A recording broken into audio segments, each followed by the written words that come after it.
प्यारे बच्चों नमस्कार। बच्चों आज हम लोग एक्सरसाइज 3.1 के 3 बहुविकल्पी प्रश्न जो बहुत ही इंपॉर्टेंट है और ये प्रश्न आपका 2022 के सेट पेपर में पूछा गया प्रश्न है। बहुत गौर से इन सभी प्रश्नों को देखिएगा, बहुत ही महत्वपूर्ण प्रश्न है। अगर आप लोग इसका थ्योरी पढ़े हैं तो कोई दिक्कत नहीं होगा। अगर बाय द वे नहीं पढ़े हैं तो इसका जो है पीछे का जाकर 4 वीडियो अपलोड है, इसको आप लोग देख लीजिएगा। उसका लिंक आपको डिस्क्रिप्शन में दे दिया जाएगा। ठीक है बच्चों, चलिए इस वीडियो के साथ अंत तक बने रहिएगा। देखिए बहुत ही महत्वपूर्ण प्रश्न है। प्रश्न बोला है क्या, प्रश्न नंबर 8 बोला है कि ए बराबर ए आई जे और ये नीचे जो होता है ये कोटि होता है, यम क्रसियन कोटि का ये आव्यूह है। ठीक है बच्चा, ये ए बराबर ए आई जे जो है पैर में है यम क्रसियन एक वर्ग आव्यूह है। यदि ये वर्ग आव्यूह है, यदि यम छोटा होगा यन से, यम बड़ा होगा यन से, यम बराबर होगा यन के, इनमें से कोई नहीं है। चारों विकल्प में से आपको आंसर करना है। तो बच्चा एक बात बताइए कि ये आव्यूह कैसा आव्यूह है? ये यम क्रसियन कोटि का वर्ग आव्यूह है। तो सीधे लिखेंगे इसके आंसर में कि चूंकि ए बराबर ए आई जे और यहाँ पे यम क्रसियन का वर्ग आव्यूह है, एक वर्ग आव्यूह। चूंकि ए बराबर इतना एक वर्ग आव्यूह है। तो आपको थ्योरी में पढ़ाया गया था कि जब कोई आव्यूह वर्ग आव्यूह होता है तो पंक्तियों की संख्या स्तंभों की संख्या के बराबर होती है। तो ये कंडीशन है, वर्ग आव्यूह का कंडीशन है कि पंक्तियों की संख्या स्तंभों की संख्या के बराबर होती है तो वर्ग आव्यूह होता है। तो बताइए, इसलिए पंक्तियों की संख्या बराबर क्या होगा? पंक्तियों की संख्या बराबर स्तंभों की संख्या।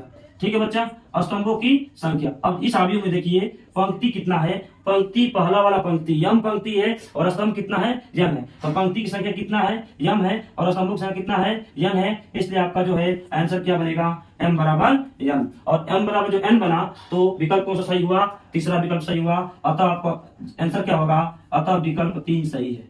विकल्प 3 सही है। बच्चा ये प्रश्न एक प्रश्न आपका हुआ, बहुत ही महत्वपूर्ण प्रश्न है जो थ्योरी पर निर्भर था। ठीक है, अगला 9वां प्रश्न जो आपका बोल रहा है कि x तथा y के प्रदत्त किन मानों के लिए, x तथा y के प्रदत्त किन मानों के लिए आव्यूहों के निम्नलिखित युग्म समान है। यहाँ आव्यूहों का युग्म है, बीच में कामा लगाया, ध्यान दीजिएगा। ठीक है बच्चा, तो x तथा y के किन मानों के लिए आव्यूहों के निम्नलिखित युग्म समान है। तो हमको x और y के किन मानों के लिए आप ये जो आव्यूह है इसके युग्म समान है। यहाँ पर 4 ऑप्शन दे दिया है, कौन ऑप्शन सही होगा एक्स वाई का? देखते हैं बाबू क्या होता है। प्रश्न नंबर 9 का आंसर हम लोग करने जा रहे हैं। तो अगर बाय द वे अगर ये दोनों आव्यूह का युग्म समान होगा तो ये दोनों आव्यूह आपस में बराबर हो जाएंगे, कोई दिक्कत तो नहीं है। तो हम एक कंडीशन पर ले रहे हैं कि अगर ये दोनों बराबर होंगे, तभी तो एक्स और वाई का मान निकलेगा।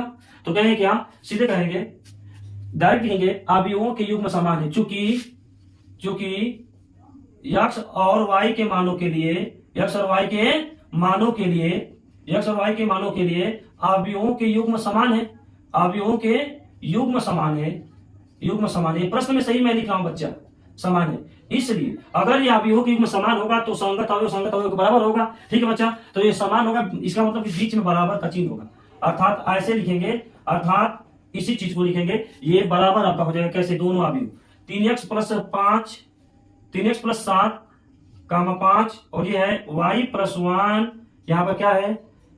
2x - 3x ये है। अब बीच में बराबर का चिन्ह लगाइए क्योंकि x और y के मानों के लिए आव्यूह के युग्म समान है। तो जो कामा था इसके बीच में बराबर का चिन्ह लगा देंगे। ठीक है बच्चा, तो 0 y - 2 यहाँ पर 8 और यहाँ पर 4 ये बना है। तो ये दोनों मैंने बोला है यही बात अभी आपसे कि x और y के किन मानों के लिए ये दोनों आव्यूह आपस में बराबर होंगे। तो बताइए अगर बराबर होंगे तो x और y का मान यहाँ से निकल जाएगा। तो जब दो आव्यूह आपस में बराबर होते हैं तो संगत अवयव बराबर होते हैं। तो तुलना आप लोग करेंगे, तुलना से तो क्या तुलना से होगा? पहल का जो अवयव है इसके बराबर होगा, यानी 3x + 7 बराबर हो जाएगा 0 और दूसरा का अवयव दूसरा के बराबर होगा, यानी 5 जो बराबर होगा y - 2 के होगा। और भी देख लीजिए ये इसके बराबर होगा, यहां से लिख लीजिए y + 1 जो है 8 के बराबर होगा और ये होगा जो 2 - 3x 4 के बराबर होगा। सभी का संगत अवयव के बराबर होगा। कब? x और y के अगर मान x और y के वे मान निकालने हैं जिसके लिए दोनों आव्यूह आपस में बराबर हो जाए। ठीक है बच्चा, तो देखिए यहां से x का मान पर निकालिए, देखते हैं x का मान क्या होगा। 3x बराबर करेंगे तो ये 7 उधर जाएगा तो -7, तो x बराबर -7/3 हो जाएगा। ये x का मान 1 लगाया -7/3।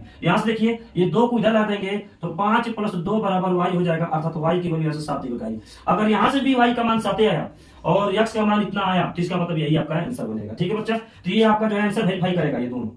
तो यहां से y की वैल्यू निकालेंगे तो 8 - 1 जाएगा उधर, तो y की वैल्यू 7 तो आ गई। ये इसके बराबर तो आ गई बच्चा, ठीक है। अब देखिए अब यक्स की वैल्यू इसके बराबर आ जाएगा तो ये आपका विकल्प में होगा, वही विकल्प को सही कहा जाएगा, ठीक है बच्चा। तो यहाँ से इसकी वैल्यू निकालते हैं, यक्स की वैल्यू, तो इसको 3x को उधर भेजेंगे, 4 को इधर लाइए, तो 2 इधर आएगा तो -4 हो जाएगा, ये उधर जाएगा तो +3x हो जाएगा। तो यहाँ से -2 बचा है, 2 में से -4 गया तो कितना बचा, -2 बराबर 3x, तो x बराबर हो गया -2/3। तो देखिए x का मान बराबर है, x का बराबर नहीं है, लिखेंगे क्या, कहेंगे चूंकि x is not equal to, चूंकि कहेंगे यहाँ पर क्या, चूंकि यहाँ x का मान बराबर नहीं है, अतः x और y का कोई मान संभव नहीं है जिसके लिए दोनों अवयव क्या होंगे, बराबर होंगे। अतः x तथा y के कोई मान संभव नहीं है, कोई मान संभव नहीं है। जब कोई मान संभव नहीं है तो विकल्प कौन सा सही होगा बच्चा, कोई मान संभव नहीं है, अतः विकल्प कौन सा सही होगा, विकल्प आपका दूसरा सही होगा। अतः विकल्प कौन सा सही है, विकल्प 2 सही है। उम्मीद है बच्चा ये प्रश्न आप लोगों को समझ में आ गया होगा। अब इसका सबसे महत्वपूर्ण जो 2022 के पेपर में पूछा गया है वो प्रश्न हम लोग अभी करते हैं, बहुत ही महत्वपूर्ण प्रश्न, इसको देखिएगा बहुत ध्यान से। प्रश्न नंबर हम लोग करते हैं कौन सा, इसका अंतिम 10 क्वेश्चन नंबर 10 को थोड़ा देख लीजिए बच्चे।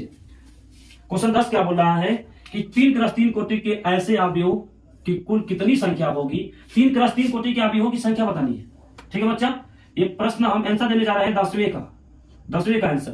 कह रहा है कि 3x3 कोटि के ऐसे अवयवों की कुल कितनी संख्या होगी जिनकी प्रत्येक प्रविष्टि में 2 या 0 या 1 जो एलिमेंट है, अवयव है, ठीक है बच्चे। तो 3x3 कोटि के अवयव में कुल अवयवों की संख्या पहले निकाल लिया जाए। हमको क्या पूछा है प्रश्न, 3x3 कोटि के ऐसे अवयव की कुल कितनी संख्या होगी, ऐसे अवयव की कुल कितनी संख्या होगी जिनकी प्रत्येक प्रविष्टि में 0 या 1 है। तो बताइए 3x3 कोटि के अवयव में अवयवों की संख्या कितनी होगी।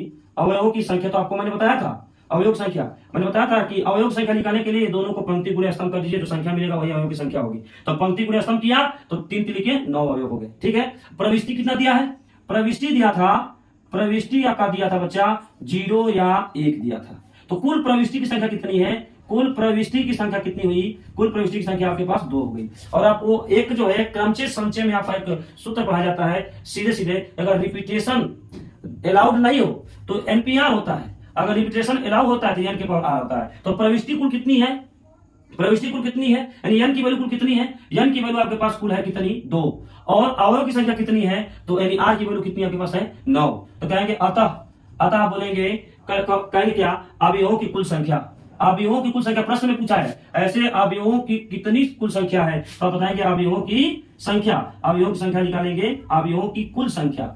बहुत सिंपल क्वेश्चन है, कुल संख्या। अब n के पावर r करेंगे, n की वैल्यू आपके पास कितना है 2, r की वैल्यू कितना है 9, अब 2 के पावर 9 है, इसका मतलब 512 होगा। अतः विकल्प नंबर कौन सा सही होगा बच्चा, विकल्प नंबर 4 सही है। तो आप लोग इस प्रश्न को देखिएगा, बहुत ही इंपॉर्टेंट ये प्रश्न है। उम्मीद है कि आपको पूरा प्रश्न समझ में आ गया होगा। अगर समझ में सभी प्रश्न आ गया तो कमेंट कम से कम कीजिए, ताकि मैं आगे और भी वीडियो अपलोड करता हूँ, ठीक है बच्चा, कोई दिक्कत नहीं। विकल्प 4 सही हो गया, ठीक है बच्चे। तो हमको उम्मीद है कि पूरा ये लेक्चर आपको समझ में आ गया होगा। अब हम मिलेंगे आपको एक्सरसाइज 3.1 के थ्योरी के साथ। बहुत बहुत धन्यवाद।